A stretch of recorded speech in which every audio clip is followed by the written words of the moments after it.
Hi. Hello. నమస్తే. Hi అండి. ఈరోజు రెసిపీ వచ్చేసి ఆంధ్ర స్పెషల్ టమాటో రసం ఎలా తయారు చేయాలో ఈ వీడియోలో చూద్దాం. ముందుగా స్టవ్ వెలిగించి కడాయి తీసుకొని అందులో 1 టేబుల్ స్పూన్ ఆయిల్ వేసి మనం తీసుకున్న టమాటాలు బాగా శుభ్రం చేసి 4 ముక్కలుగా కట్ చేసి వేసుకోవాలి. ఇప్పుడు 1 టేబుల్ స్పూన్ సాల్ట్ వేసి ఒక 5 నిమిషాల పాటు మూత వేసి మగ్గించుకోవాలి.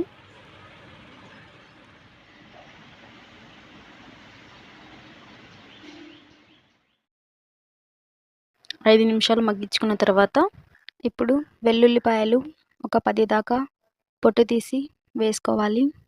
మూత వేసుకొని లో ఫ్లేమ్లో టమాటాలు బాగా గుజ్జుగా అయ్యేంత వరకు మగ్గించుకోవాలి. టమాటాలు ఇలా బాగా మెత్తగా అయిన తర్వాత పప్పు గుత్తి తీసుకొని ఇలా మెత్తగా వేపుకోవాలి. ఇప్పుడు రసానికి సరిపడా వాటర్ వేసుకోవాలి.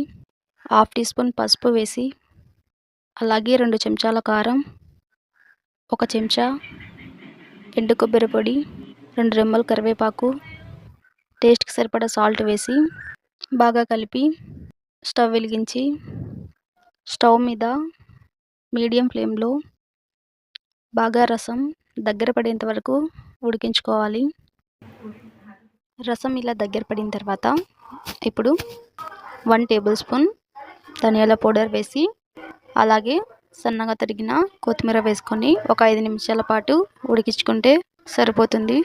ఇప్పుడు స్టవ్ ఆఫ్ చేసేసి మరో కడాయిని తీసుకొని అందులో 2 చెంచాల ఆయిల్ వేసి 2 ఎండుమిర్చి, 1 చెంచా జీలకర్ర ఆవాలు వేసి 2 రెమ్మలు కరివేపాకు వేసి బాగా ఫ్రై చేయాలి.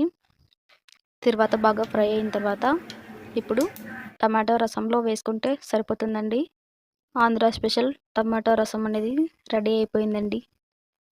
సో ఈ టమాటా రసం చాలా అంటే చాలా బాగుంటుంది. సో మీరు ట్రై చేయండి. Thanks for watch.